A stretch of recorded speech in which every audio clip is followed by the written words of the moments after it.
ஓம் சாய்ராம். நல்லது நினைப்போம், நல்லது நடக்கும். சீரடியிலிருந்து சாய் சச்சரிதம் 8வது நாள்ல இன்னைக்கு நம்ம 8வது அத்தியாயம் பார்க்க போறோம். இந்த 8வது அத்தியாயத்துல நம்ம ரொம்ப முக்கியமான விஷயங்கள்லாம் தெரிஞ்சுக்க போறோம். நம்ம ஒவ்வொருத்தரும் ஆசீர்வதிக்கப்பட்டவங்க, அதனாலதான் ஒரு மனிதராக பிறவி எடுத்திருக்கோம். இந்த மானிட பிறவியோட சிறப்பு என்ன அப்படிங்கறத நம்ம தெரிஞ்சுக்க போறோம். நம்ம எல்லாரும் ஏன்டா இந்த பிறவி எடுத்தோம் அப்படின்னு நம்ம ஒரு சில நேரம் வாய் விட்டு புலம்புவோம். ஆனா நம்ம எடுத்திருக்க இந்த மானிட பிறவி எப்படிப்பட்ட ஒரு பிறவி அப்படிங்கறத நம்ம தெரிஞ்சுக்க போறோம். அதாவது ஒரு விலங்கினங்கள், மிருகங்கள், இந்த மாதிரியான விஷயங்கள் எல்லாமே இருக்கு, நம்ம எல்லாருக்கும் தெரியும். அவங்க எல்லாமே பாத்தீங்கன்னா சந்தோஷப்படும். ஆனா மற்றவங்களை சந்தோஷிக்கே தெரியாது அதுக்கு. ஆனா மனிதனால் மட்டும்தான் தானும் சந்தோஷம் அடைந்து மற்றவங்களையும் குதூகலப்படுத்த முடியும், அவனால மட்டும்தான். இது மட்டும் இல்லாம கடவுளை அடையவும் மனிதனால மட்டும்தான் முடியும். இது எல்லாத்தையும் நம்ம டீட்டெயிலா பார்க்க போறோம். இந்த அத்தியாயத்துல முதல்ல நம்ம தெரிஞ்சுக்க போறது என்னன்னா, கடவுள் கோடிக்கணக்கான உயிர்கள் படைச்சிருக்காரு. மோட்சம், நரகம், நிலம், கடல், வானம், அந்த மாதிரி நிறைய பகுதிகளில் எண்ணற்ற உயிரினங்கள் இருக்கு. அதுல குறிப்பிட்டு சொல்லணும்னா மனிதர்கள், மிருகங்கள், பூச்சிகள், தேவர்கள், உபதேவதைகள், இந்த மாதிரி நிறைய விஷயங்கள் படைச்சிருக்காரு. இதுல யாரோட புண்ணியங்கள்லாம் அதிகமா இருக்கோ அந்த புண்ணியத்தை அவங்க அனுபவிக்கிற வகையில அவங்களோட இறப்பிற்கு பிறகு அவங்க எங்க போறாங்க? மோட்சத்துக்கு போறாங்க.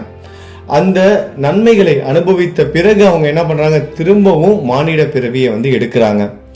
இதே தீமை அதிகமா செய்தவங்க என்ன பண்றாங்க? அந்த தீமை அதிகமா செஞ்சுட்டாங்க, தீவினை அதிகமா இருக்கு, அந்த கர்ம வினையை அனுபவிப்பதற்காக அவங்க என்ன பண்றாங்க? நரகத்துக்கு போறாங்க. நரகத்துக்கு போய் அங்க அந்த கர்ம வினை, அவங்க செய்த தீவினை, அதுக்கு உண்டான பலன் எல்லாத்தையும் அவங்க அனுபவிச்சதுக்கு அப்புறம் திரும்பவும் அவங்க மானிட பிறவி எடுக்கிறாங்க. இப்போ ஒரு சிலருக்கு அந்த தீவினையும் நல்வினையும் சமமா இருக்கும். நல்லதும் பண்ணிருப்பாங்க, கெட்டதும் பண்ணிருப்பாங்க, சரி சமமா இருக்கும். அப்ப அவங்க என்ன பண்ணுவாங்கன்னா, நரகத்துக்கும் போக மாட்டாங்க, மோட்சத்துக்கும் போக மாட்டாங்க. திரும்பவும் மானிட பிறவியை எடுத்து அவங்க முக்தி பெறுவதற்காக மீண்டும் ஒரு வாய்ப்பு அவங்களுக்கு வழங்கப்படும். நல்லது செஞ்சு அவங்க திரும்பவும் மோட்சம் போறதுக்கான மீண்டும் ஒரு வாய்ப்பு அவங்களுக்கு கொடுக்கப்படுகிறது. அடுத்ததான் நம்ம மானிட உடம்பின் தனி சிறப்பு. இப்ப நமக்கு ஒரு உடல் இருக்குல்ல, அந்த உடலோட தனி சிறப்பு. நம்ம எல்லாரும் என்ன நினைக்கிறோம்? நம்ம ஒல்லியா இருக்கோம், குண்டா இருக்கும், கருப்பா இருக்கும், வெள்ளையா இருக்கும். இந்த மாதிரி நம்ம ஒவ்வொருத்தர் ஒவ்வொரு விதமா நம்மளே தாழ்த்திக்கிறோம். ஆனா நம்ம உடலுக்குன்னு சொல்லிட்டு ஒரு தனி சிறப்பு இருக்கு. அந்த தனி சிறப்பை தான் இப்ப நம்ம தெரிஞ்சுக்க போறோம். நமக்கும் உடல் இருக்கு, மிருகங்களுக்கும் உடல் இருக்கு, பறவைகளுக்கும் உடல் இருக்கு. ஆனா இந்த எல்லாருமே உயிரினங்கள் தான், எல்லாருக்கும் உடல் இருக்கு. இப்படி உடல்கள் பெற்ற அனைத்து உயிரினங்களுக்கும் உண்டான ஒரு 4 ஒற்றுமை என்ன அப்படின்னா, 4 விஷயங்கள் பொதுவானது. அது என்னன்னா உணவு, உறக்கம், பயம் மற்றும் புணர்ச்சி. இந்த 4 அனைத்து ஜீவராசிகளுக்கும் பொதுவானது. மனிதனுடைய விஷயத்தில் அவன் ஒரு சிறப்பான சாமர்த்தியத்துடன் இயற்கையாகவே ஆக்கப்பட்டு இருக்கிறான். ஆனா இந்த மனிதன் மட்டும் ஒரு சிறப்பான தன்மை கொண்டவன். இயற்கையாலே அந்த மாதிரியான ஒரு திறமையோட இறைவன் படைச்சிருக்காரு. இயற்கையாகவே ஆக்கப்பட்டிருக்கிறான். அதாவது மற்ற எல்லா பிறப்பாலும் அடையப்பட இயலாத ஞானத்தின் மூலம் அவன் கடவுள் காட்சியை பெறலாம். மற்ற உயிரினங்களால ஞானத்தை பெற்றுக்கொண்டு கடவுளை பார்க்க முடியாது. ஆனா மனிதனால் முடியும். ஞானத்தை அடைய முடியும், கடவுளை உணர முடியும், கடவுளை பார்க்க முடியும். இக்காரணத்திற்காகவே தேவர்கள் மனிதனது உரிமையை, நிலைமையை குறித்து பொறாமைப்படுகிறார்கள். தங்கள் முடிவான விடுதலையை பெறுவதற்காக மானுடர்களாய் பிறப்பதற்கு ஆவல் கொள்கிறார்கள். அதே நேரத்துல நம்ம உடம்பு ஒரு கேவலமான ஒரு விஷயம் என்னன்னா, நம்ம பிறக்கும் போது புதிதா இருக்கும், போக போக நம்ம என்ன ஆகுறோம்? அழுக்காகிறோம். அப்புறம் நம்ம உடம்புல சளி இருக்கு, கோலை இருக்கு, அசுத்தம் இருக்கு. இது மட்டும் இல்லாம நம்ம ஒரு அளவுக்கு மேல ஒரு 30 வயது வந்தாலே நம்மளோட எலும்புகள்லாம் தேய ஆரம்பிக்குது, நோய் வருது. அப்புறம் மரணம் அடைந்து அந்த உடல் அழுகியும் போகுது. அதன் காரணமாகவே இந்த உடம்பு ரொம்ப கேவலமானது அப்படிங்கிற ஒரு கருத்தும் உண்டு. அதுவும் ஒரு உண்மைதான். இந்த மாதிரி குற்றம் குறைகள் நம்மளோட உடம்புல இருந்தாலும் நம்மளோட உடம்பின் சிறப்பான மதிப்புகள் என்னன்னா, ஞானத்தை அடைய மனிதனுக்கு ஆற்றல் இருக்கிறது. இந்த உடல் மூலமாக தான் மனிதன் ஞானத்தை அடைய முடியும். ஆன்மீகத்துல மனமும் முக்கியம், உடலும் முக்கியம். மனித உடம்பினால் மட்டுமே அல்லது அதன் பொருட்டே அழியக்கூடிய நிலையில்லாத உடம்பின் தன்மையை பற்றியும் இவ்வுலகத்தை பற்றியும் புலன் இன்பங்களின் மீது வெறுப்பையும் நித்திய அந்நிய வஸ்துக்களை பகுத்தறியும் விவேகத்தையும் இங்கனமாக அதன் மூலம் கடவுள் காட்சியையும் ஒருவன் எய்த இயலுகிறது. அதன் அசுத்த தன்மைக்காக நாம் உடம்பை புறக்கணித்தோமானால் கடவுள் காட்சியை பெற வாய்ப்பை இழக்கிறோம். நம்ம உடம்பு வந்து கவனிச்சுக்கணும். உடம்பு வந்து கவனிச்சுக்கிட்டா மட்டும்தான், என்னோட உடல் வந்து ரொம்ப இந்த ஆன்மீகத்துல ஒரு சில பேர்லாம் என்னங்க உடம்பு அப்படின்னு வந்து சொல்லுவாங்க. ஆனா உடல் நல்லா இருந்தா மட்டும்தான் கடவுளை வந்து பார்க்க முடியும் அப்படின்னு வந்து சொல்றாங்க. இது மட்டுமா, அதை சீராட்டி புலர் இன்பங்களின் பின்னால் ஓடுவோமானால் அது மட்டும் இல்லாம ஒரு அளவுக்கு மேல என் உடல் என்னோட உடல்னு அது மேல ரொம்ப பற்றுதல் வைத்து அது பின்னாடியே நம்ம ரொம்ப கேர் எடுத்து அது பின்னாடியே ஓட ஆரம்பிச்சோம்னா எது தேவையோ அதை மட்டும் செய்யணும் நம்மளோட உடலுக்கு. அதை விட்டுட்டு தேவையில்லாத விஷயங்களை நம்ம கவனம் செலுத்தினோம்னா நம்ம மன ரீதியா ஒழுங்காக கடைபிடிக்க வேண்டிய நடைமுறைகள் எல்லாம் நம்ம என்ன பண்ணோம், நெறிமுறைகள் எல்லாம், இந்த ஆன்மீக நெறிமுறைகள் எல்லாம் நம்ம வந்து மறந்துடும். அதை வந்து பின்பற்ற முடியாம போயிடும். உடம்பை புறக்கணிக்கவோ விரும்பி செல்லமாக பராமரிக்கவோ கூடாது, ஆனால் முறையாக பராமரிக்க வேண்டும். குதிரையில் சவாரி செய்யும் ஓர் வழிப்பயணி தான் போகும் இடத்தை அடைந்து வீடு திரும்பும் வரைக்கும் தனது குதிரையை எவ்வாறு பராமரிக்கிறானோ அதை போன்று இவ்வுடம்பை பராமரிக்க வேண்டும். இவ்வுடம்பு இவ்விதமாக எப்போதும் வாழ்க்கையின் உச்ச உயர் நோக்கமான கடவுள் காட்சி அல்லது ஆத்மானுபூதியை அடையவே உபயோகப்படுத்தப்பட வேண்டும். பல்வேறு ஜீவராசிகளையும் கடவுள் படைத்தார். எனினும் அவைகளில் எதுவும் அர்த்தம் வேலையை அறிந்து பாராட்ட இயலாததனால் அவர் திருப்தியடையவில்லை. எனவே அவர் ஒரு சிறப்பான சாமர்த்தியமுள்ள ஜந்துவாக மனிதனை படைக்க வேண்டியதாயிற்று. ஞானம் என்னும் சிறந்த வார்த்தையும் அளித்தார். அவரின் லீலையும் அற்புதமான வேலையையும் சாதுரியத்தையும் மனிதன் பாராட்ட இயன்ற போது அவர் பெரிதும் மகிழ்ச்சி திருப்தி அடைந்தார். கடவுள் வந்து ரொம்ப மகிழ்ச்சி அடைஞ்சிருக்காரு. இந்த மனிதனை படிக்கும் பொழுது அந்த ஞானம் என்ற அறிவை கொடுத்து அவன் நம்மளை வந்து நேசிக்கிறான் அப்படிங்கறத உணர்ந்து அவரு ரொம்ப திருப்தி அடைந்தாராம். நம்ம எல்லாருமே ஆசீர்வதிக்கப்பட்டாங்க. அது மட்டும் இல்லாம நம்ம சாயை சரணடையும் போது இன்னும் இந்த பிறப்பிற்கு இந்த உடலுக்கு இன்னும் வந்து மதிப்பு வந்து அதிகமாகுது. மனிதனின் முயற்சி. மனித வாழ்க்கை எவ்வளவு அருமையானது என்று உணர்ந்து மரணம் உறுதி என்று அறிந்து அது எந்த தருணத்திலும் நம்மை பற்றும் என்று அறிந்து நமது வாழ்க்கையின் குறிக்கோளை எய்த நாம் எப்போதும் விழிப்பாய் இருக்க வேண்டும். சிறிதளவு காலம் தாழ்த்தக்கூடாது, சிறிதளவு காலம் கூட தாழ்த்தக்கூடாது. அதனால் நமது குறிக்கோளை அடைய முடிகிற வரைக்கும் நம்ம என்ன பண்ணணும், ரொம்ப விரைவாக செயல்படணும். நம்மளோட குறிக்கோளை அடையிற வரைக்கும் நம்ம வந்து ரொம்ப விரைவாக செயல்படணும். எந்த நிமிஷம்னாலும் நமக்கு என்ன வேணா ஆகும். அதனால நம்ம எவ்வளவு சீக்கிரமா இறைவனை அடைய முடியுமோ அவ்வளவு சீக்கிரமா நம்ம இறைவனை வந்து உணர்வதற்கு வந்து முயற்சிகள் பண்ணிக்கிட்டே இருக்கணும். ரொம்ப ஆவலா தேடணும். வேற வேலையே இல்லை, இதுதான் வேலை. ஒரு தந்தை ஒரு மகனை தொலைத்த தந்தை எப்படி தன்னோட மகனை வந்து தேடுவான், அந்த மாதிரி தேடணும்னு வந்து சொல்றாங்க. இது மட்டுமா, எனவே நமது இலக்கை எய்த நம்மிடத்தில் உள்ள முழு ஊக்கத்துடனும் வேகத்துடனும் நாம் பாடுபட வேண்டும். அதாவது தன்னை உணர்தல், நமது சோம்பேறித்தனத்தை அகற்றிவிட்டு தூக்கத்தை களைந்து அல்லும் பகலும் ஆத்ம ஞானம் செய்தல் வேண்டும். இதை செய்ய நாம் தவறுவோமானால் நம்மை நாமே மிருக நிலைக்கு தாழ்த்தி கொண்டவர்களாவோம். இதை எல்லாத்தையும் நம்ம செய்யலன்னா, இந்த ஆன்மீக பாதையில போகல, நம்ம கடவுளை உணர்வதற்கு வந்து முயற்சி பண்ணல, நம்ம இன்னைக்கு தியானம் பண்ண வேணாம், நாளைக்கு நம்ம இதை செஞ்சுக்கலாம், இன்னைக்கு 108 தடவை எழுத வேணாம், நாளைக்கு எழுதிக்கலாம், இன்னைக்கு நம்ம தியானம் பண்ணல, இன்னைக்கு நம்ம சாண்டிங் பண்ணல, இறைவனோட துதி பாடல, நாளைக்கு பண்ணிக்கலாம், இப்படி சோம்பேறித்தனமா இருந்தோம்னா நம்மளோட உடல், இந்த மனித உடல் மிருகத்தின் உடலுக்கு வந்து நம்மளே அதை வந்து தாழ்த்தி கொண்டு அதுக்கு வந்து கொண்டு போயிடுவோம். நம்ம வந்து மிருகமா மாறிடுவோம். கடவுள் காட்சியை தாமே எய்திய தகைமையுள்ள ஞானி அல்லது முனிவர் மற்றும் சத்குரு ஆகிய இவர்களை அணுகுவதே நமது குறிக்கோளை அடைய மிக சிறந்த பயனளிக்க கூடியதாகும், துரிதமானதும் கூட. மத பிரசங்கங்களை கேட்டும் மத நூல்களை கற்றும் அடைய முடியாதவைகளை அம்மதிப்புமிக்க ஆத்மாக்களின் கூட்டுறவால் பெறலாம். சூரியன் மட்டுமே கொடுக்கும் ஒளியை மற்றவர் எல்லா நட்சத்திரங்களும் சேர்ந்தாலும் கொடுக்க இயலாததை போன்றே புனித நூல்கள் அனைத்தும் மத பிரசங்கங்கள் அனைத்தும் சேர்ந்து கொடுக்க இயலாத ஆத்ம விவேகத்தை சத்குரு நமக்கு அளிக்கிறார். அவரின் அசைவுகளும் சாதாரண பேச்சும் நமக்கு மௌன உபதேசத்தை நல்குகிறது. மன்னித்தல், அடக்கம், அடக்கம் உடைமை, அவாவின்மை, தர்மம், உதாரகுணம், மனம், மெய் இவற்றின் கட்டுப்பாடு, அகங்காரமற்ற தன்மை முதலிய நற்பண்புகள் எல்லாம் அத்தகைய தூய புனிதமான கூட்டுறவால் பயிற்சிக்கப்பட்டு அடியவர்களால் அனுசரிக்கப்படுகின்றன.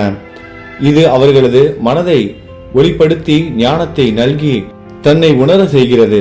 சாய்பாபா அத்தகைய முன்னேற்றத்தை அருளும் ஞானி அல்லது சத்குரு ஆவார். பக்கிரியை போன்று அவர் நடித்தாலும் எப்போதும் ஆத்மாவிலேயே முற்றிலும் தன்வயப்பட்டிருந்தார். கடவுள் அல்லது தெய்வத்தன்மையை சர்வ ஜீவராசிகளுக்குள்ளும் கண்டு அவைகளை அவர் எப்போதும் அன்பு செய்தார். இன்பங்களால் அவர் உயரவும் இல்லை, துரதிர்ஷ்டங்களால் தாழ்ச்சியுறவும் இல்லை. அரசனும் ஆண்டியும் அவருக்கு ஒன்றே. எவருடைய கடைக்கண் பார்வை பிச்சைக்காரனையும் அரசனாக்க வல்லதோ அவர் ஷீரடியில் வீட்டுக்கு வீடு சென்று உணவை யாசிப்பது வழக்கம். அதை அவர் எப்படி செய்தார் என்பதை இப்பொழுது பார்க்கலாம்.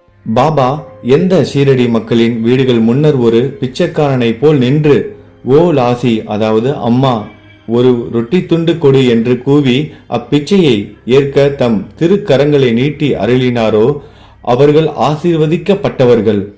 அவர் ஒரு கையில் தகரை குவளையும் மற்றொரு கையில் சோழி என்ற சதுர துண்டும் வைத்திருந்தார்.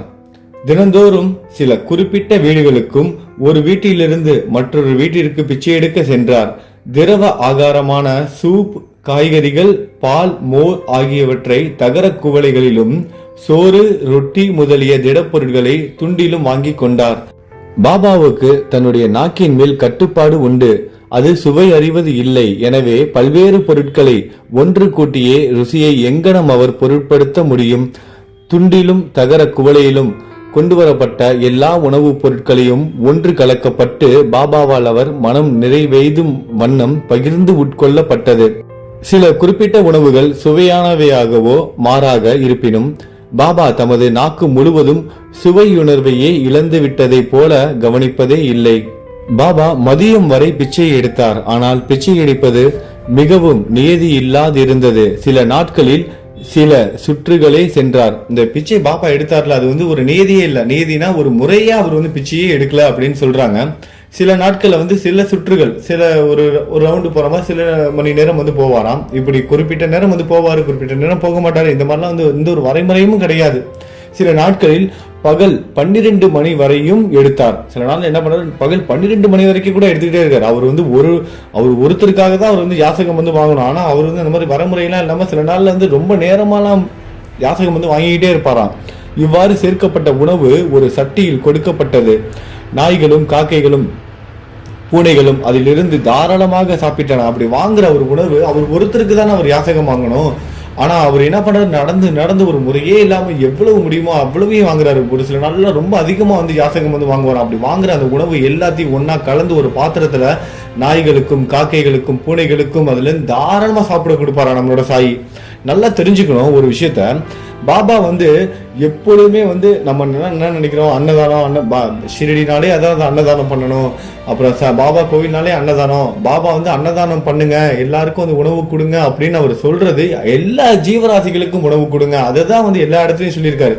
ஆனா நம்ம மனிதர்களுக்கு அன்னதானம் கொடுக்கறது எந்த அளவுக்கு முக்கியமோ அதே அளவுக்கு எல்லா ஜீவராசிகளுக்கும் நம்ம ஏதாவது ஒரு உணவு கொடுக்கணும். நாய்களுக்கு ஒரு பிஸ்கட் கொடுக்கலாம், பால் கொடுக்கலாம், பூனைகளுக்கும் அதே மாதிரி தான், பறவைகளுக்கும் அதே மாதிரி தான். இந்த மாதிரி நம்மளால முடிஞ்சதை எல்லா ஜீவராசிகளுக்கும் கொடுக்கணும். எல்லா ஜீவராசிகளையும் மேலும் நம்ம அன்பு செலுத்தணும். அதுதான் பாபா தெளிவா சொல்லியிருக்காரு. அந்த மாதிரி நடந்திருக்காரு.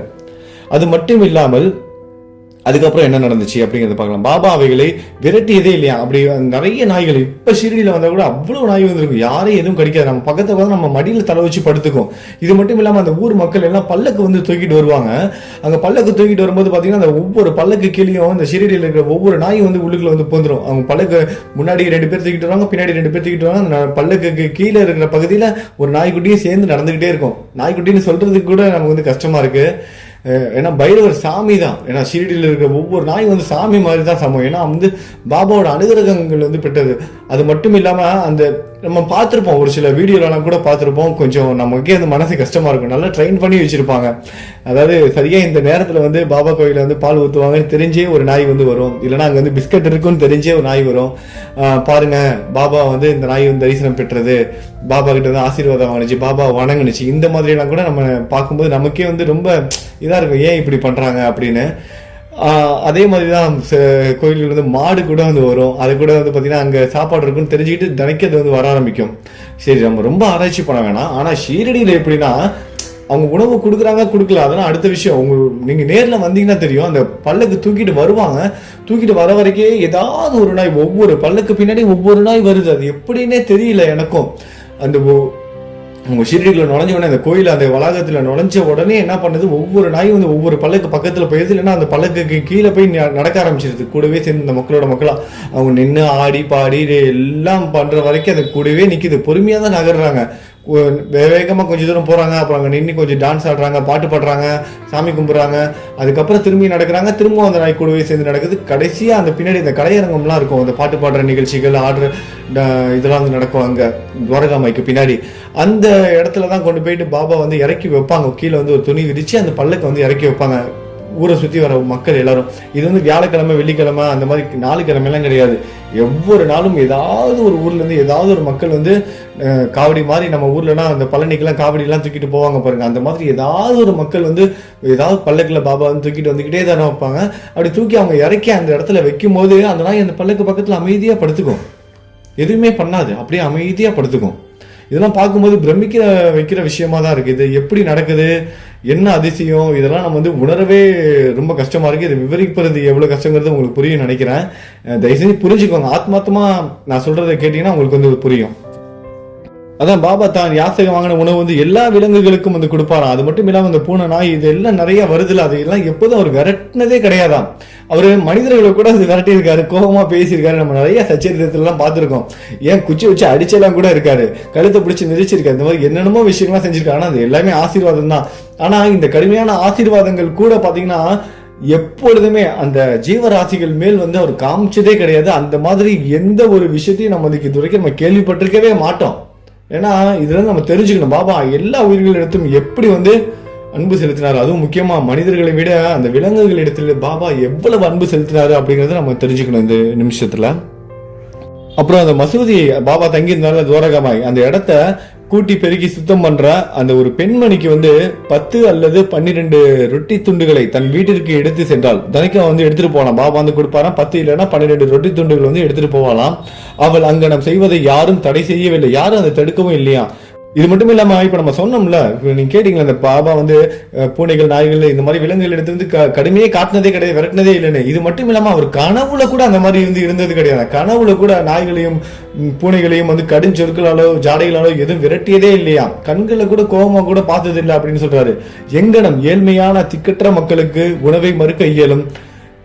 அத்தகைய உயர் குணமுடையவரின் வாழ்க்கை உண்மையிலேயே ஆசைகள் நிரம்ப பெற்றதாகும். சீரடி மக்கள் அவரை ஆரம்ப காலத்தில் ஒரு கேன பக்கிரியாக கருதினர். இப்பெயராலேயே அவர் அறியப்பட்டார். ஆரம்பத்துல ஒரு கேன பக்கிரி இருக்காரு அப்படிதான் வந்து மக்கள் வந்து சொல்லியிருக்காங்க. எடுத்த உடனே தூக்கி வச்சு கொண்டாடுற பாபாவை, எடுத்த உடனே ஒரு கேன பக்கிரி வந்திருக்காரு, அந்த மாதிரி தான் வந்து எல்லாரும் ட்ரீட் பண்ணியிருக்காங்க. அதுக்கப்புறமா ஒரு சில நண்பர்கள் வந்து புரிஞ்சுக்கிட்டாங்க, ஒரு சில சகோதரர்கள் வந்து சாய் பார்த்த உடனே தெரிஞ்சுட்டாங்க இவர் வந்து ஞானம் பெற்றவர் அப்படின்னு. ஆனா பெரும்பாலான மக்கள் பாபாவை கேன பக்கிரி அப்படிதான் வந்து குறிப்பிட்டு வந்துட்டு இருக்காங்க. இறந்த பிச்சையான சில ரொட்டி துண்டுகளை உண்டு வாழ்ந்த, அதை கெட்டுப்போன பிச்சை எடுத்த ஒரு சில ரொட்டி துண்டிகளை மட்டும்தான் சாப்பிட்டு வாழ்ந்த அவர் எங்கன மதிக்கப்பட்டு மரியாதை செய்யப்பட முடியும். பணம் இருக்கிறவங்கள தானே மதிப்பாங்க. இன்னைக்கு எப்படின்னா நம்ம எல்லாருக்கும் தெரியும், ஒரு குருமார்னா இப்படிதான் இருக்கணும், ரொம்ப டிப்டாப்பா இருக்கணும், ரொம்ப பார்க்கறதுக்கு வந்து அவர் பிரைட்டா இருக்கணும், நல்லா மேக்கப்லாம் பண்ணிட்டு பார்த்தாலே அப்படியே சுட சுட பேசணும், அப்படியே நெய் தேன் ஒழுகுற மாதிரி பேசணும். அப்பதான் வந்து அந்த குருமார்களுக்கு வந்து மரியாதை வந்து இன்னைக்கு இருக்கு. எதான உண்மையும் கூட. நம்மளும் அதை பார்த்தாலே இன்னைக்கு ஏமாந்துகிட்டு இருக்கோம். எத்தனை பேர் ஏமாந்துருக்கீங்க இந்த மாதிரி சொல்லுங்க பார்க்கலாம். நம்மளும் சேர்த்து என்னையும் சேர்த்து தான் சொல்றேன். ஆனா பாபா எப்படி இருக்காரு, அதுக்கெல்லாம் அப்போசிட்டா இருக்காரு. ஒரு அழுக்கான ஒரு துணியை போட்டிருக்காரு, பிச்சை எடுத்து சாப்பிடுறாரு. அது கெட்டு போயிருக்கா, கெட்டு போகலையா, அது இது எதையும் பார்க்கறதுல அப்படி கலெக்ட் பண்ற எல்லா சாப்பாடையும் என்ன பண்றாரு, ஒன்னா போட்டு குழப்பி வச்சு சாப்பிடுறாரு. இந்த முடியெல்லாம் வெட்டுறது கிடையாது, தலையை சீவுறது இல்ல, சரியா குடிக்கிறது இல்ல. இப்படிப்பட்ட ஒருத்தரை எப்படி மதிப்பாங்க, எப்படி மரியாதை செலுத்துவாங்க, மக்களுக்கு எப்படி புரியும்? ஆனா இந்த அறிவிலி மக்கள் சொன்னாங்க பாருங்க பாபாவை, இந்த இவர் வந்து ஒரு கேன பக்கிரி, இவர் வந்து ஒரு பிச்சைக்காரர், அது இது என்னென்னமோ சொன்னாங்க. அப்படிப்பட்ட ஒரு பக்கிரி தான் எப்படி இருந்திருக்காரு, தாராளமானவராக இருந்திருக்காரு. எல்லா விலங்குகளிடத்தும் அளவு கடந்த அன்பை செலுத்துவராக இருந்தவர் அவர் மட்டும்தான். அந்த மாதிரியான ஒரு சிந்தனை உள்ளவர், எல்லா உயிர்களிடத்தும் அன்பை செலுத்தும் ஒரு ஞானியாக இருந்தார். ஆனா அந்த ஆரம்ப காலகட்டத்தில் கூட பாபா ஒரு சிலர் வந்து பரமாத்மா என்றே வந்து உணர்ந்தாங்க. அவர் வந்து தெய்வமா வந்து வணங்கவும் ஆரம்பிச்சாங்க. ஒரு சில மக்கள் வந்து அவரை கேன பக்கிரியா சொல்லிக்கிட்டு இருந்த அந்த காலகட்டத்திலேயே யாரு என்ன வேணா சொல்லிக்கோங்கப்பா, அவர் எப்படி இருந்தாலும் அவரு தான் என்னோட பரமாத்மா அப்படின்னு வாழ்ந்தவங்களும் இருந்தாங்க. அடுத்ததாக ரொம்ப ரொம்ப ஒரு முக்கியமான ஒரு அம்மாவை பத்தி பார்க்க போறோம். நிறைய அம்மாக்கள் இன்னைக்கும் இருக்காங்க. பாயா ஜாபாயின் உன்னத சேவை. பாயாஜா பாயின் உன்னத சேவை. சாய் வந்து இவங்களை அம்மாவாவே கருதுனாங்க. ஒரு அம்மா ஒரு பையனை எப்படி பார்த்துக்கணுமோ அந்த மாதிரி பார்த்துக்கிட்டாங்க. அவ்வளவு தூய்மையான அன்பு, பரிசுத்தமான சேவை, யாருக்கும் கிடைக்காத அற்புத பாக்கியம். பாபா அம்மாவா ஏத்துக்கிட்டாங்க. அன்னைக்கு சாய் வந்து பாயாஜா பாயை வந்து அம்மாவா பார்த்துக்கிட்டாங்க. இவங்களோட வீடு எல்லாமே நான் கூடிய சீக்கிரமா காமிக்கிறேன் உங்களுக்கு. நம்ம அந்த இடத்துல போய் பார்க்கலாம். நான் உங்களுக்கு தனியாக ஒரு வீடியோவில் வந்து போடுறேன். தாத்தியா கோதே பாட்டீலின் தாயார் தான் இந்த பாயாஜா பாயி ஆவார். அவர் தினந்தோறும் மதியம் ரொட்டியும் காய்கறிகளும் அடங்கிய கூடையை தன் தலையில் வைத்துக் கொண்டு காடுகளுக்கு போவது வழக்கம். புதர் பூண்டுகளில் பல மைல் கணக்கில் அவ்வம்மையார் அலைந்து திரிந்து கேன பக்கிரியை கண்டு பிடித்து பாபாவை தேடி அலைவாங்களாம். தலையில வந்து ரொட்டி துண்டுகளையும் காய்கறிகளையும் வைத்துக்கிட்டு பாபாவுக்கு சாப்பாடு எடுத்துக்கிட்டு அலையிறாங்க. காடு மேடெல்லாம் அலையிறாங்க. அலைஞ்சு திரிஞ்சு அவரை கண்டுபிடிச்சு அவரோட பாதத்தில் வீழ்ந்து அடக்கமாகவும் அசைவில்லாமலும் தியானத்தில் அமர்ந்திருக்கும் அவர் முன்னர் இலையை விரித்து விருந்து பரிமாறுறாங்க. ரொட்டி, காய்கறிகள், மற்ற உணவுப் பொருட்கள் முதலியவற்றை அதன் மேல் வைத்து அவரை பலவந்தமாக சாப்பிட வைப்பாங்க. எப்படி பலவந்தமா சாப்பிட வைப்பாங்க? நான் கூடிய சீக்கிரமா இந்த நைவேத்தியம் நம்ம வந்து ஏன் படைக்கணும், அதனால என்ன சிறப்பு, இது எல்லாமே நம்ம தனியா ஒரு வீடியோல வந்து பார்க்க போறோம். சரி வாங்க நம்ம ஃபர்ஸ்ட் முடிச்சிடலாம். 8வது அத்தியாயத்தை வந்து பார்த்துடலாம். பாபாவுக்கு வந்து வலுக்கட்டாயமா அது கொடுப்பாங்க. ஏன்னா பாபா வந்து ஏத்துக்க மாட்டாரு. ஏன்னா அவரு தான் யாசகம் போய் வாங்குவார். அவருக்கு இந்த மாதிரி தேடி வந்து இந்த மாதிரி அன்பு செலுத்துறதெல்லாம் பிடிக்காது அவருக்கு தான். அதனால அது பலவந்தப்படுத்தி தான் அந்த ஆரம்பத்துல வந்து கொடுக்குறாங்க பாயாஜி அம்மா வந்து. அதுக்கப்புறம் என்ன நடக்குதுன்னா, அதனால் இந்த உணவுப் பொருட்கள் முதலானவற்றை பாபா பலவந்தமாக சாப்பிட வச்சாங்க. பாயாஜா பாயின் நம்பிக்கையும் சேவையும் வியக்கத்தக்கதாக இருந்தது. ஒவ்வொரு நாளும் அவர் காட்டில் மதிய வேளைகளில் அலைந்து திரிந்து உணவை உண்ணும்படி பாபாவை வற்புறுத்தினார். இது ஒரு நாள் 2 நாள் இல்ல, தினமும் பாபா திடீர்னு இங்க இருப்பாரு. திடீர்னு பாத்தீங்கன்னா எங்கேயாவது போயிட்டு ஏதாவது காட்டுக்குள்ள போய் உட்காந்துருவாரு. அதுவும் இங்க ஷீரடிலாம் வந்தவங்களும் தெரியும். இந்த ஷீரடி உள்ளுக்குள்ள இந்த கோயிலை சுத்தி இருக்கிற இடம் மட்டும்தான் வந்து கொஞ்சம் நல்லா சிட்டிமா இருக்கும். இப்பயே இப்படி இருக்கு. அப்பனா எப்படி இருந்திருக்கும்? கோயிலை சுத்தி வெறும் கிராமம், காஞ்சி போன இடமா இருக்கும். அப்படிப்பட்ட ஒரு இடம். அந்த மாதிரியான இடத்துல கல்லுல மேட்டுல, அது வெயில் காலம்லாம் இங்க சொல்லவே முடியாது. அந்த மாதிரி வெயில் மழை எல்லாத்தையும் தாங்கிக்கிட்டு அவரை தேடி கண்டுபிடிச்சு தனி ஒரு பெண்மணியாக போய் பாபாவுக்கு சாப்பாடு கொடுத்தே ஆகணும்னு ஒவ்வொரு நாளும் ஒரு மகன் விளையாண்டுட்டு இருக்கான். எங்கேயோ போயிட்டான். அவங்க அம்மா போய் கூப்பிடுவாங்க. அந்த கிரவுண்ட்ல விளையாண்டுட்டு இருப்பான். தம்பி வாடா, சாப்பிட்டுட்டு போடா அப்படின்னு கண்டிச்சு கூட்டிட்டு போவாங்க. ஏன் ஒரு சில வீட்டுல எல்லாம் அவங்க விளையாண்டு இருக்க இடத்துக்கே சாப்பாடு தட்டை எடுத்துட்டு போய் ஊட்டி விட்டுருவாங்க. டீ காஃபி கொண்டு போய் கொடுப்பாங்க. இந்த மாதிரி எல்லாம் கூட நடக்கும். அந்த மாதிரிதான் இந்த அம்மா என்ன பண்றாங்க, அவன் எங்கேயாவது இருப்பான்பா அப்படின்னு விட்டுட்டு போகல. அவங்கள தேடி போறாங்க. தேடி போய் நீ சாப்பிட்டுட்டு நீ பண்ணுவோம் வேலையை பண்ணு அப்படின்னு வலு கட்டாயமாக பாபாவை சாப்பிட வைக்கிறாங்க. அவருடைய சேவை, உபாசனை, தவம் என்று எவ்வித பெயரிட்டு அதை நாம் அழைத்தாலும் இறுதி மூச்சு வரையிலும் பாபா அதனை மறக்கவே இல்லை. அவரு அந்த பாயாஜி அம்மா செஞ்சது சேவைன்னு சொல்லலாம், இல்ல உபாசனை, இல்ல தவம் செய்தாங்க, இப்படி என்ன பேர் வச்சு செய்து அழைத்தாலும் பரவாயில்ல. ஆனா பாபா வந்து அவரு வந்து அவரோட மூச்சு இருக்கிற வரைக்கும் பாயாஜி அம்மா வந்து மறக்கவே இல்லையா. அவர் செய்த சேவையை முழுமையும் ஞாபகத்தில் வைத்துக் கொண்ட பாபா அவரது மகனுக்கு அபாரமான அளவிற்கு உதவி செய்தார். அதனால அந்த அம்மாவோட பையனுக்கு பாபா நிறைய உதவி செய்தாராம். நம்ம எல்லாம் முக்கியமான விஷயம், இந்த நைவேத்தியம் படைக்கிறத பத்தி பேசணும். நம்ம இதெல்லாமே செய்யணும் பாபாவுக்கு. பாபாவை நம்ம கவனிச்சோம்னா அவரு நம்ம குடும்பத்தை வந்து கவனிப்பாரு. பாபா மேல அன்பு செலுத்தினா அவரு நம்ம குடும்பத்து மேல அன்பு செலுத்தினாரு. இதுதான் நடந்திருக்கு. அந்த அம்மா எவ்வளவு அன்பு செலுத்துறாங்களோ அதை விட பல மடங்கு அந்த அம்மாவோட மகன் மேல வந்து பாபா அன்பு செலுத்திருக்காரு. நிறைய நல்லது செஞ்சிருக்காரு. தாய்க்கும் மகனுக்கும் அவர்களது கடவுளான பக்கிரியின் மீது பெருமளவிற்கு நம்பிக்கை இருந்தது. பாபா அவர்களிடம் அடிக்கடி ஆண்டித்தனமே உண்மையான பிரபுத்தன்மையாகும், ஏனெனில் அது எப்போதும் நிலைத்து இருக்கிறது. புகழ்பெற்ற பிரபுத்தன்மை எல்லாம், செல்வம் எல்லாம் நிலையற்றவை என்று கூறுவார். சில ஆண்டுகளுக்கு பின்னால் பாபா காட்டுக்கு போவதை விட்டுவிட்டு கிராமத்தில் வசிக்க தொடங்கிவிட்டார். தமது உணவை மசூதியிலே உட்கொள்ள தொடங்கினார். அதிலிருந்து பாயாஜாபாயின் காடுகளில் சுற்றித் திரியும் அலையும் வேலை, தொந்தரவுகள் எல்லாம் ஒரு முடிவுக்கு வருது. பாபா என்ன பண்றாரு, இந்த மாதிரி காட்டுல போய் உட்காந்து இந்த அம்மா விட மாட்டாங்க. இவங்க வந்து ரொம்ப கஷ்டப்படுறாங்க. அவங்க அன்பு புரிஞ்சிருச்சு. ஏன்னா இது ஒரு நாள் 2 நாள் நடக்கல. ஏன்னா வந்து ஒரு பிரார்த்தனை வைக்கிறோம், ஒரு வேண்டுதல் வைக்கிறோம், இல்ல ஏதாவது நம்மளே இன்னைக்கு வேண்டிக்கும், இவங்களுக்கு வந்து இன்னைக்கு அன்னதானம் பண்றோம், நாளைக்கு வந்து இவங்களுக்கு வந்து இந்த உதவி செய்யலாம், பாபாவுக்கு வந்து இந்த பூஜை பண்ணலாம். ஆனா இது வந்து ஒரு நாள் 2 நாள்ல வந்து நடக்கும். ஒரு 7 நாள் பண்ணுவோம், 8 நாள் பண்ணுவோம். ஆனா இவங்க விடுறதா இல்ல, இவங்க வந்து ஆயுசு முழுக்க இதான் செய்வாங்க. அப்ப நம்மளால வந்து ஒரு பெண்மணி கஷ்டப்படுறாங்க, ஒரு அம்மா கஷ்டப்படுறாங்க, அதை வந்து விரும்பாத பாபா என்னைக்குமே அந்த மாதிரி கஷ்டப்படுத்தி யாரையும் பாபா வந்து எந்த ஒரு வேண்டுதலையும் செய்ய வைக்க மாட்டாருங்கிறதுக்கு இதுக்கு வந்து ஒரு பெரிய உதாரணம். எந்த ஒரு சேவையை செய்வதாக இருந்தாலும் நம்ம ஆரம்பத்துல நம்ம கஷ்டப்பட்டு ஒரு சேவையை செய்ய ஆரம்பிச்சா கூட அதை அதுக்கப்புறம் பாபா என்ன பண்ணாரு, ரொம்ப ஈஸியா ஆக்கிடுவாரு. நான் பல நேரங்கள் இதை வந்து உணர்ந்திருக்கேன். பல விஷயங்கள், பல கோயில் பயணங்கள்ல ஆரம்பத்துல கஷ்டமா இருக்கும், போக போக அது எப்படி நடந்துச்சுன்னே தெரியாது. இன்னைக்கு அப்படியே பிரமிப்பா இருக்கு, எப்படி இவ்வளவு கோயில்களுக்கு நம்ம தனியா ஒரு வண்டியில போயிட்டு வந்தோம், ஒரு இடத்துல கூட வண்டி வந்து பஞ்சர் ஆனது இல்லை. 108 சாய்பாபா கோவில் வண்டியிலே ஒரு நாளைக்கு 500 கிலோமீட்டர் 600 கிலோமீட்டர் வந்து போயிட்டு வந்தேன். அப்படி போய் ஒரு நாள் கூட யாரும் கிடையாது, நைட்ல 10 மணி 12 மணிக்கெல்லாம் வண்டி ஓட்டிட்டு போயிருக்கேன். கொட்டுற மழை, அடிக்கிற வெயில், எந்த இடத்துலயும் வண்டி ஒரு சின்னதா ஒரு பஞ்சரோ இல்ல வேற ஏதாவது ஒரு ப்ராப்ளத்துல வண்டி நின்னது கிடையாது. என்னோட உடல் சோர்வும் வந்து வந்தது கிடையாது. ஆரம்பத்துல கொஞ்சம் கஷ்டமா இருந்தது. ஆனா அதுக்கப்புறம் அதை பாபா அக்செப்ட் பண்ண எனக்கு ரொம்ப அப்படியே ஃபீல் ஆனது. பாபா ஏத்துக்கிட்டாரு, நம்ம போற பயணங்கள் வந்து ரொம்ப ஈஸியா இருக்குன்னு சொல்லிட்டு இவ்வளவு ஊர்கள் தமிழ்நாடு முழுவதுமாக போயிட்டு, அது மட்டும் இல்லாம ஆந்திர பிரதேஷ், பெங்களூர், மைசூர், இந்த மாதிரி எத்தனை ஊருக்கு போயிட்டு வந்தோம். இது மட்டும் 108 திவ்ய தேசம் போக பெருமாள் கோயில் போகும்போது அப்படிதான்.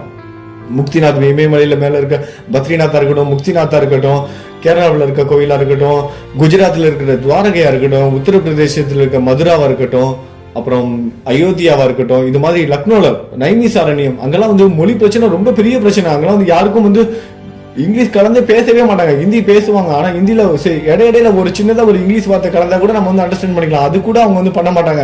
ஏன் நம்பர் கூட அவங்க வந்து இங்கிலீஷ்ல வந்து சொல்ல மாட்டாங்க. நம்ம ஒரு ஆட்டோக்கோ இல்ல பஸ்ஸுக்கோ பேசினா கூட அவங்க வந்து 25 ரூபா கொடுங்க, 30 ரூபாய் கொடுங்க, இல்ல 35 ரூபா கொடுங்கன்னு அவங்க அந்த பணத்தை கூட அவங்க எப்படி கேட்பாங்க, அவங்க வந்து ஹிந்தியில தான் கேட்பாங்க. ரொம்ப கஷ்டமா இருந்தது. ஆனா அந்த எல்லா இடத்துலயும் பாபா ஏதாவது ரூபத்துல இருந்து உதவி செய்து நம்மளோட சேவையை அவர் ரொம்ப எளிமையாக்கிடுவாரு. அது எல்லாத்தையும் நான் உணர்ந்தேன். நீங்களும் அதே மாதிரி தான் வந்து உணர்வீங்க, உணர்ந்து இருப்பீங்க. பாயாஜி அம்மாவுக்கு செஞ்சாங்க, இந்த அம்மா என்னை விட மாட்டாங்க, எப்படி இருந்தாலும் இந்த அம்மா விடுற மாதிரி தெரியல, என்னை எப்படியா சாப்பிட வைப்பாங்க, நான் எங்க போனாலும் தேடி வந்துடுறாங்க, இவங்களுக்கு ஏதாவது ஒன்று ஆச்சுன்னா அது ஏன் பொறுப்பு தானே அப்படின்னு என்ன பண்றாங்க, பொறுப்பேற்றுக்கிறாரு பாபா, அந்த சேவையை ஏத்துக்கிறாரு. அது மட்டும் இல்லாம அன்பு செலுத்துறாரு, அம்மாவா நினைக்கிறாரு. அதனால நீங்க எங்கேயும் போக வேணாம், நான் இனிமேட்டு இந்த மசூதியிலே இருக்கேன், உங்களோட சாப்பாடை இங்கேயே கொண்டுட்டு வாங்க, நான் இங்கேயே சாப்பிட்றேன்னு சொல்லிட்டு எல்லாத்துக்கும் ஒரு முடிவு கட்டுறாரு.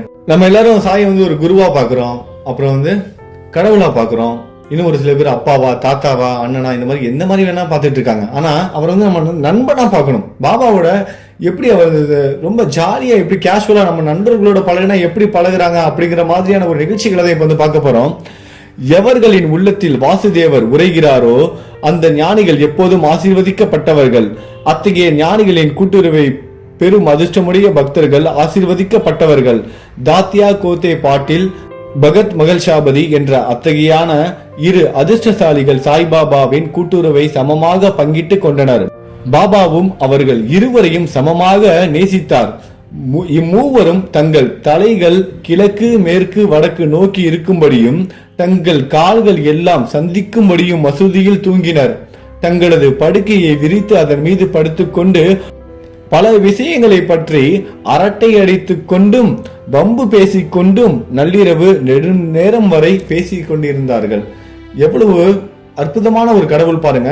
எந்த ஒரு வேறுபாடும் கிடையாது, தன்னை மாதிரியே அவங்களையும் நினைச்சிருக்காங்க, அவங்களுக்கு அந்த இடத்த கொடுத்திருக்காரு. யாரெல்லாம் பாபாவு கூட வந்து ஒன்றி இருக்காங்களோ அவங்களுக்கு இந்த உணர்வு ஏற்படும். அவர் கூட படுக்க வச்சு ஒரு பேச்சுலர் ரூம் மாதிரி சந்தோஷமா பேசி அரட்டை அடிச்சு, ஒருத்தங்க இவங்களை கிண்டல் பண்றது, இவங்க பாபாவை கிண்டல் பண்றது, பாபா இவங்க 2 பேரையும் கிண்டல் பண்றதுன்னு சொல்லிட்டு ரொம்ப சந்தோஷமா பேசி சிரிச்சு விளையாண்டுட்டு ரொம்ப நேரம் இருந்திருக்காங்க. இந்த மாதிரி எல்லாம் பல நாட்கள் சின்ன பசங்க மாதிரி விளையாண்டுட்டு இருந்திருக்காங்க. இவங்க 3 பேர்ல யாருக்காவது ஒருத்தருக்கு தூக்கம் வந்துருச்சுன்னா இன்னொருத்தவங்க வந்து எழுப்பி விடுவாங்க, தூங்காத அப்படின்னு சொல்லிட்டு. உதாரணமாக தாத்தியா குரட்டை வீட தொடங்கினால் பாபா உடனே எழுந்திருந்து பக்கவாட்டில் அவரை அசைத்து தலையை அழுத்தியும், மகள்ஷாபதி அவ்வாறு தூங்கினால் அவரை நெருங்கி கட்டியணைத்தும் அவரது முதுகை பிடித்து விட்டும் கால்களை உதைத்தும் எழுப்பி விடுவார். பாருங்க பாபா எப்படி எல்லாம் விளையாண்டுருக்காரு. யாராவது ஒருத்தங்க தூங்கினாலும் தூங்க விட மாட்டாங்க, என்ன தூங்குற எந்திரிடா அப்படின்னு சொல்லிட்டு காலில் உதச்சி எந்திரி பண்றது, தலையை அமுத்துறது, ஆட்டி விடுறது, இந்த மாதிரிலாம் பண்ணி சேட்டையெல்லாம் பண்ணியிருக்காரு நம்மளோட சாயி. இவ்விதமாக 14 முழு ஆண்டுகளும் 14 முழு ஆண்டுகள் 14 வருடம் பாபாவின் மீதுள்ள அன்பால் தனது வீட்டில் உள்ள பெற்றோரை விட்டுவிட்டு தாத்தியா மசூதியில் தூங்கினார். ஆனா இந்த நேரத்துல தான் ஒரு விஷயத்தை நம்ம சரியா வந்து புரிஞ்சுக்கணும். இந்த மாதிரி நேரத்துல தனது தந்தை காலமானதும் தாத்தியா குடும்ப பொறுப்பை ஏற்றார். பின்பு தமது வீட்டிலேயே தூங்க ஆரம்பித்தார். பாபா இதையும் அனுபவிச்சிருக்காரு. நீ உன் குடும்பத்தை விட்டுட்டு என் கூடயே இருன்னு அவர் வந்து சொல்லல, நீங்க இருந்தப்பா, இப்ப நீ உன் குடும்பத்தை பாத்துக்க வேண்டிய நேரம் இது. அதனால நீ உன் குடும்பத்தை பாத்துக்கோ. இது நம்ம இளைஞர்களுக்கு, சில மாணவர்களுக்கு வந்து இது ஒரு முக்கியமான ஒரு எடுத்துக்காட்டு. ஏன்னா நிறைய பேர் வந்து என்ன பண்றதப்ப என்னன்னா, நான் கோவிலுக்கு போறேன், குடும்பத்தை பார்க்க போறேன். இளைஞர்களும் கிடையாது, நிறைய பேர் இதே மாதிரிதான். குடும்பமும் முக்கியம். உங்களுக்கு வேணா வேலை, இப்ப நீங்க இத்தனை நாள் வரைக்கும் நீங்க கோவில்ல இருந்தீங்க, சேவை செஞ்சீங்க, வேலை செஞ்சீங்க, அதெல்லாம் சரிதான். ஆனா உங்க வீட்டுக்குன்னு ஒரு வேலை வரும்போது, உங்க குடும்பத்துக்கு பாத்துக்க வேண்டிய பொறுப்பு உங்களுக்கு வரும்போது, நீங்க முதல்ல குடும்பத்தை தான் பாத்துக்கணும். நீங்க கோவில பாத்துக்கிறது, கோவிலுக்கு செலவு பண்றது, இது எல்லாம் அதுக்கப்புறம் தான். முதல்ல உங்களோட குடும்பம் தான் முக்கியம். அதுதான் இந்த நிகழ்ச்சி வந்து நமக்கு சொல்லுது. சாய் சச்சிதம் வந்து ஒரு படிக்கிற மாதிரி வந்து இருக்கக்கூடாது, அதுல இருக்க கருத்துக்களை நம்ம வந்து புரிஞ்சுக்கணும். அதான் முக்கியம். நீங்க பாராயணம் பண்ணுங்க, இல்ல 7 நாள் சப்தாகம் பண்ணுங்க, இது எல்லாமே வந்து பயன் தராது. ஆனா நீங்க எத்தனை நாள் படிச்சாலும் சரி, எத்தனை முறை படிச்சாலும் சரி, இல்ல வாழ்க்கையில ஒரே ஒரு முறை சச்சரிதம் படிச்சாலும் சரி, அதுல இருக்க அந்த கருத்துக்கள் சரியா வந்து புரிஞ்சுக்கணும். இதற்கு அதான் அர்த்தம். 14 வருடம் பாபா கூடயே இருந்தவங்க என்ன பண்றாங்க, வீட்டுல ஒரு வேலை, அவங்க அப்பா இறந்துட்டாரு, அவங்க குடும்பத்தை அவர் தான் பாத்துக்கணும். அப்படி இருக்கும்போது அவர் அனுப்பி வைக்கிறாரு, சாய் அனுப்பி வைக்கிறாரு. அதுவும் எப்படி இருந்தவங்க பாருங்க, ஒரே பெட்ல ஒரே போர்வையை பிரிச்சு போட்டு அதுல 3 பேரும் படுத்துக்கிட்டு அரட்டை அடிச்சு சிரிச்சு பேசி, ஒருத்தர் தூங்குனா இன்னொருத்தர் எழுப்பி விடுறது, இந்த மாதிரி எல்லாம் இருந்து, அப்படிப்பட்டவங்க திடீர்னு வீட்டு பொறுப்பு பார்க்கணும், நான் வீட்டுக்கு போக மாட்டேன், நான் இங்கதான் பாபா இருப்பேன் அப்படின்னு சொல்றவங்களாம் அனுப்பி வைக்கிறார் சாய்.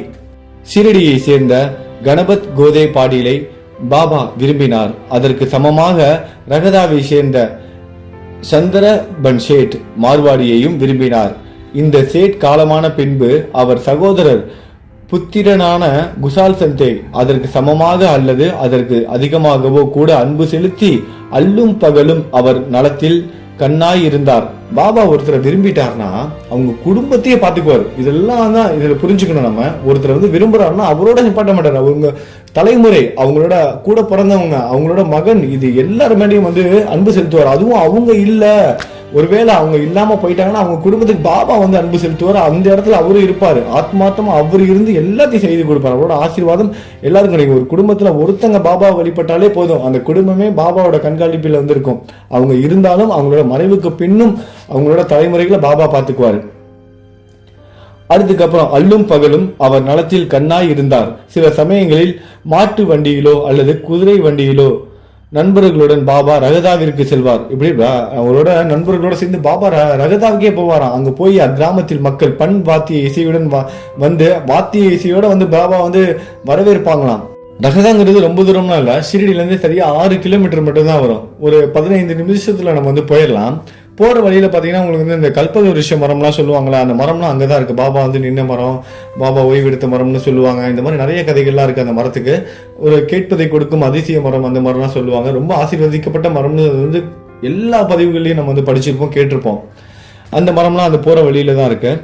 அது மட்டும் இல்லாமல் அது அடுத்தபடியாக அந்த கிராமத்து மக்கள் வந்து பாபா வந்து வரவேற்கிறாங்க. கிராமத்தின் நுழைவாயிலில் பாபாவை வரவேற்று அவர் முன்னால் வீழ்ந்து வணங்குவார்கள். பெரும் வியப்பொலிவுடனும் கோலாகலத்துடனும் அவர் கிராமத்திற்குள் அழைத்து செல்லப்படுவார். குஷால் சந்த் அவரை தன் வீட்டிற்கு அழைத்து சென்று வசதியாக ஆசனத்தில் அமர்த்தி நல்ல உணவளிப்பார். பின்னர் அவர்கள் சரளமாகவும் மகிழ்ச்சியுடனும் சிறிது நேரம் சரளமா பேசுவாங்க, மகிழ்ச்சியா பேசுவாங்க. இதனால புரிஞ்சுக்கணும், நம்ம வீட்டுக்கு பாபா வராரு பாருங்க, ஒருத்தரை நண்பரா நினைச்சிட்டாரு, ஒருத்தர் மேல அன்பு செலுத்துறாருன்னா பாபா அவங்க வீட்டுக்கு தேடி போவாரு. நீ ஷீரடிக்கு, நீ என்னோட மசூதிக்கு வரல, என்னோட துவாரகாமைக்கு வரணுங்கிற கட்டாயம்லாம் கிடையாது. நீ நினைக்கிறியா நீ உங்களால ஷீரடிக்கு வர முடியலன்னு நீங்க கவலைப்படுறீங்களா? ஒரு விஷயத்த செய்யுங்க. இப்ப நீங்க ஓம் சாய்ராம் சொல்லுங்க, உங்க வீட்டுக்கு பாபா வருவாரு, நீங்க இருக்கிற ஊரே ஷீரடியா மாறும். அதுதான் நடந்திருக்கு. அதுதான் நம்ம இந்த இடத்துல வந்து புரிஞ்சுக்கணும். அதனால யாரும் வந்து வருத்தப்படக்கூடாது. பாபா நேரடியா வீட்டுக்கே வராரு பாருங்க. வீட்டுக்கு அழைத்து சென்று பாபா வசதியா என்ன பண்றாரு, அந்த ஆசனத்துல அமர்த்தி உணவுலாம் கொடுக்குறாரு. பின்னர் அவங்க எல்லாம் சரளமா மகிழ்ச்சியோட பேசிக்கிறாங்க. ஒரு நண்பர்கள்ட்ட பேசுறமா சரளமா எதை பத்தி வேணா பேசலாம் பாபா கிட்ட. அது இது இந்த கதை அந்த கதை கிடையாது. நம்ம குடும்ப வாழ்க்கையை பத்தி எல்லாத்த பத்தியும் பாபா கிட்ட வந்து பேசலாம். எல்லாத்துக்கும் அவர் வந்து விடை கொடுப்பாரு. எதை பத்தி வேணாலும் நீங்க சாய் கிட்ட வந்து பேசலாம். அதுக்கு அடுத்தபடியாக சிறிது நேரம் உரையாடிய பின் அனைவருக்கும் மகிழ்ச்சியும் ஆசியும் நல்கிவிட்டு பாபா ஷீரடிக்கு திரும்புவார். கொஞ்ச நேரம் இருந்து பேசி மகிழ்ச்சியா எல்லாருக்கிட்டையும் மகிழ்ச்சியா பேசுவார். எல்லாரையும் சந்தோஷப்படுத்திட்டு எல்லாரோட மன பாரத்தையும் இறக்கி வச்சுட்டு எல்லாருக்கும் ஆசீர்வாதத்தை கொடுத்துட்டு அப்புறம் பாபா என்ன பண்றாரு, ஷீரடிக்கு திரும்புறாரு. தெற்கு ரகதாவுக்கும் வடக்கே நீம்காவனுக்கும் இடையே சரியான மையப்பகுதியில் ஷீரடி அமைந்துள்ளது. இந்த இடங்களுக்கு அப்பால் பாபா தமது வாழ்நாளில் சென்றது இல்லை. இந்த இடங்களுக்கு அதுக்கப்புறம் பாபா வந்து நேரில் வந்து போகலையா. அதுக்கப்புறம் வந்து ஷீரடியில தங்கிட்டார். அவர் எவ்வித ரயில் வண்டியும் இந்த ஒவ்வொரு நிகழ்ச்சியும் நம்ம வந்து தெரிஞ்சுக்கணும் இதெல்லாம் வந்து நடந்திருக்கு, அப்பனா பாபா வந்து இப்படிப்பட்டவர், பாபா தேடி போவார். இது எல்லாமே ஒரு உதாரணங்கள். இந்த உதாரணங்கள்லாம் பாபா வந்து கொடுத்து முடிச்சிட்டாரு. அதுக்கப்புறம் அவருக்கான வேலைகள் ஷீரடியிலே தான் முழுவதுமா இருக்கு. அதனால அவர் வேற எங்கேயுமே போகல, ஷீரடியில மட்டும்தான் இருக்காரு, துவாரகாமாயில மட்டுமே தான் இருக்காரு. அடுத்த 60 ஆண்டுகள் முழுவதும் அங்கேயே தான் இருக்காரு பாபா. பாபா தமது வாழ்நாளில் சென்றதில்லை. அவர் எவ்வித ரயில் வண்டியையும் பார்த்ததே இல்லை. அவர் ரயில் வண்டியெல்லாம் பார்த்ததே கிடையாது, பிரயாணம் செய்ததும் கிடையாது, எங்க ஊருக்கும் போனதும் கிடையாது. எனினும் எல்லா வண்டிகள் வரும் நேரம், புறப்படும் நேரங்கள் எல்லாம் மிக சரியாகவே பாபாவுக்கு தெரியும்.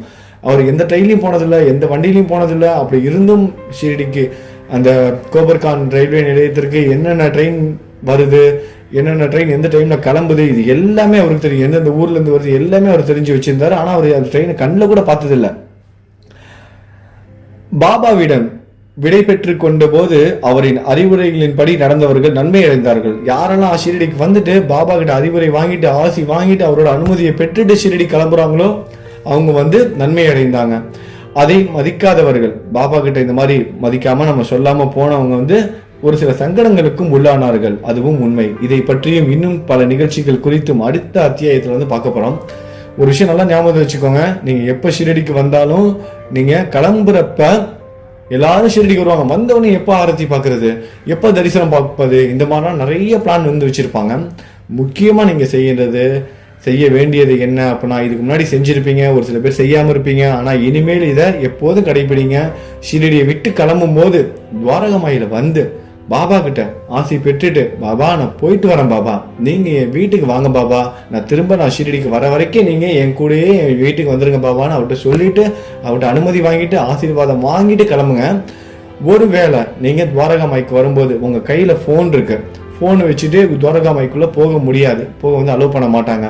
அப்ப என்ன பண்றது? பரவாயில்ல, நீங்க துவாரகாமாயிலே வெளியவே நின்று சாமி கும்பிடுங்க. பாபா கிட்ட சொல்லிட்டு பக்கத்துலேயே பார்த்தீங்கன்னா சாவடி இருக்கும், நீங்கள் சாவடிக்கு போனீங்கன்னா ஃபோன் வந்து கொண்டுட்டு போகலாம். ஆனால் வீடியோ ஃபோட்டோ வந்து உள்ளுக்குள்ள வந்து எடுக்கக்கூடாது. தெரியாமல் ஒரு சில பேர் எடுப்பாங்க, அந்த தவறு செய்யாதீங்க. ஏன்னா வந்து கோயிலோட விதிமுறைகளை நம்ம வந்து கடைபிடிக்கணும். நீங்கள் சாவடிக்குள்ளே ஃபோன் எடுத்துகிட்டு போகலாம், ஆனால் வீடியோ வந்து ஃபோட்டோ வந்து எடுக்கக்கூடாது. அங்கே சாவடியில் போயிட்டு பாபா கிட்ட சொல்லிட்டு அனுமதி வாங்கிட்டு ஊருக்கு வந்து கிளம்புங்க. இதுதான் நல்லது. இதை நீங்கள் தயவு செய்து இனிமேல் வந்து கடைபிடிங்க. இது பற்றி நடந்த ஒரு சில விஷயங்கள்லாம் நம்ம நாளைக்கு அத்தியாயத்தில் பார்க்க போகிறோம். இந்த மாதிரி பாபா கிட்ட அனுமதி வாங்காமல் பாபா பேச்சை மீறி ஷீரடி விட்டு போனவங்களுக்குலாம் என்ன நடந்தது, பாபாவோட ஆசீர்வாதத்தோட வந்து ஷீரடியிலே தங்கினவங்க ஒரு சில நாட்கள் கிளம்ப வேண்டிய தேதியெல்லாம் மாற்றி விட்டுருவார் பாபா. உங்களுக்கு ஒன்று தெரியுமா, நான் 2021 தான் முத ஷீரடிக்கு வந்தேன். 107 கோயில் போயிட்டு 108வது கோயிலாக ஷீரடிக்கு வந்தேன். ஷீரடிக்கு வந்ததுலேருந்து இன்னைக்கு வரைக்கும் எத்தனை முறை வந்திருக்கேன், எத்தனை முறை போயிருக்கேன்னு கணக்கெல்லாம் வச்சுக்கல. ஆனால் இந்த ஒவ்வொரு முறையும் ஒரு முறை கூட இதுக்கு முன்னாடியே நான் வந்து, அதாவது ஷீரடி மண்ணை மிதிக்கிறதுக்கு முன்னாடி நான் வந்து ரிட்டர்ன் டிக்கெட் நான் வந்து புக் பண்ணதே கிடையாது. அந்த மாதிரி ஒரு அமைப்பே அமைஞ்சதே கிடையாது. ஒரே ஒரு முறை மட்டும்தான் ரிட்டர்ன் டிக்கெட் வந்து புக் பண்ணேன். அதாவது இங்கே ட்ரெயினில் வந்து புக் பண்ணேன். ட்ரெயினில் புக் பண்ணிவிட்டு அந்த டிக்கெட்டும் பார்த்தீங்கன்னா கடைசியில் கேன்சல் பண்ண வேண்டிய சூழ்நிலை ஆச்சு. ஏன்னா ஒரு நாள் எக்ஸ்ட்ரா ஷீரடியில் வந்து தங்குற மாதிரி ஒரு சூழ்நிலை வந்து உருவானது. அதனால புக் பண்ண டிக்கெட்டை கூட நான் கேன்சல் பண்ணிட்டேன். அதுக்காக நீங்கள் டிக்கெட்டே புக் பண்ணாமல் வாங்க, வந்துட்டு இங்கே பாபா கிட்ட அனுமதி வாங்கிட்டு அதுக்கப்புறம் டிக்கெட் புக் பண்ணுங்க நான் சொல்ல வரல. டிக்கெட்லாம் புக் பண்ணிட்டே நீங்கள் வாங்க. ஏன்னா என்னோட வேலை வேற மாதிரி, அதனால அதையும் இதையும் கம்பேர் பண்ணிக்க வேணாம். நீங்கள் வந்துட்டு கிளம்புறப்ப பாபா கிட்ட சொல்லிட்டு போங்க. அவங்களுக்கு புரியும்னு நினைக்கிறேன். டிக்கெட்லாம் புக் பண்ணிட்டு வாங்க. அதுக்கப்புறம் நான் வீடியோவில் சொல்லிட்டு நீங்கள் பாட்டு ரிட்டர்ன் டிக்கெட்லாம் புக் பண்ணாமல் வந்துடாதீங்க, அப்புறம் ரொம்ப கஷ்டமாயிரும். டிக்கெட் புக் பண்ணிட்டு வாங்க, பாபா கிட்ட ஆசீர்வாதம் வாங்கிட்டு மட்டும் போங்க. உங்களுக்கு புரியும்னு நினைக்கிறேன் நான் என்ன சொல்ல வரேன்னு. நம்ம அடுத்த அத்தியாயத்தில் இதை பற்றி ரொம்ப விரிவாக வந்து பார்க்கலாம். நல்லது நினைப்போம், நல்லதே நடக்கும். ஓம் சாய்ராம்.